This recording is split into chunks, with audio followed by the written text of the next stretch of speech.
సాధారణంగా మన ఇంట్లో పెద్దవాళ్ళు ఉంటే సాయంత్రం అలా చేయకూడదు ఇలా చేయకూడదు అని సూచిస్తూ ఉంటారు. కానీ కొన్ని సందర్భాల్లో వాళ్ల మాటలు పట్టించుకోకుండా నియమాలను నిర్లక్ష్యం చేస్తుంటాం. కానీ మనకు ఉన్న కొన్ని అలవాట్లు మనపై మన కుటుంబంపై లక్ష్మీదేవి అనుగ్రహించేలా చేస్తాయట.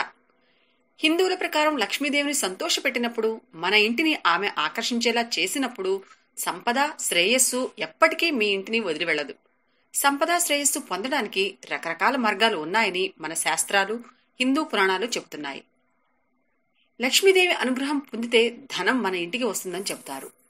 మీకు తెలుసా, మీకున్న చిన్న చిన్న అలవాట్లే మీ అదృష్టాన్ని, ఆర్థిక పరిస్థితులను వెంటనే మార్చేస్తాయి. మీరు శాస్త్రాలను నమ్మేట్టు అయితే మీరు ఖచ్చితంగా కొన్ని నియమాలను పాటించాలి. మన చిన్న చిన్న అలవాట్లే ఆర్థిక స్తోమతపై చాలా ప్రభావం చూపుతాయి. మీకు దురదృష్టం, లక్ష్మీదేవికి ఆగ్రహం తీసుకొచ్చే అలవాట్లేటో ఇప్పుడు చూద్దాం. లక్ష్మీదేవి అనుగ్రహం ఎల్లప్పుడూ ఉన్న ఇళ్లు ధనంతో కనకళ్లాడుతూ ఉంటాయి. అయితే ఎక్కడైతే ఎక్కువ భక్తి అనుకూలంగా ఉంటుందో అక్కడికి లక్ష్మీదేవి వెళ్లే అవకాశం ఉంటుంది. కాబట్టి ఎప్పుడూ లక్ష్మీదేవిని పూజిస్తూ ఉండాలి. హిందూ పురాణాలు, శాస్త్రాల ప్రకారం సాయంత్రం సూర్యాస్తమయం తరువాత తులసిని పూజించడం, ముట్టుకోవడం నిషేధం. ఇలా చేస్తే దురదృష్టం, పేదరికం మీ కుటుంబాన్ని వెంటాడుతుంది. తులసి మొక్కను పూజించడం, నీళ్లు పోయడం చాలా పవిత్రంగా భావిస్తాం. కానీ సాయంత్రం పూట అది మంచిది కాదు. సాయంత్రం కేవలం నెయ్యితో తులసి దగ్గర దీపం వెలిగించాలి. ఇలా చేయడం వల్ల నెగిటివ్ ఎనర్జీ తొలగిపోతుంది.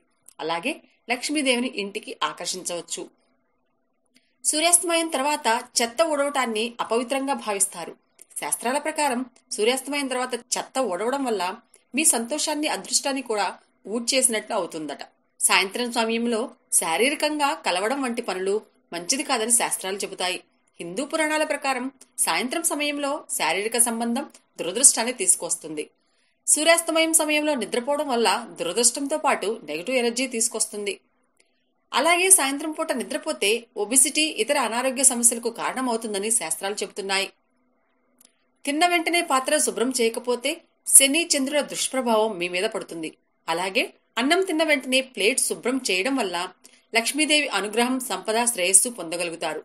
సూర్యాస్తమయం సమయంలో చదువుకోకూడదు అంటే కాస్త ఆశ్చర్యంగా ఉంటుంది. కానీ పురాణాల ప్రకారం సూర్యాస్తమయం సమయంలో చదువుకోవడం వల్ల లక్ష్మీదేవి ఆగ్రహిస్తుందట. సాయంత్రం పూట ఇంట్లో కూర్చుని చదువుకోవడం కంటే పిల్లలు బయట ఆడుకోవడం లేదా ఫిజికల్ యాక్టివిటీస్ లో పాల్గొనడం మంచిదట. మీ చుట్టూ ఉన్న పవిత్ర ప్రదేశాల్లో ఉమ్మేయకూడదని చెప్పిన ప్రాంతాల్లో ఉమ్మేయడం వల్ల దురదృష్టం మిమ్మల్ని వెంటాడుతుంది. ఇలా చేయడం వల్ల మీ చుట్టుపక్కల ప్రాంతాలను అసహ్యంగా మార్చుకోవడం వల్ల లక్ష్మీదేవి ఆగ్రహిస్తుందట. ఇవండి లక్ష్మీదేవికి కోపం తెప్పించే పనులు. ఈ వీడియోపై మీ విలువైన కామెంట్స్ మాతో షేర్ చేసుకోండి. సబ్స్క్రైబ్ చేసుకోవటం మర్చిపోకండి.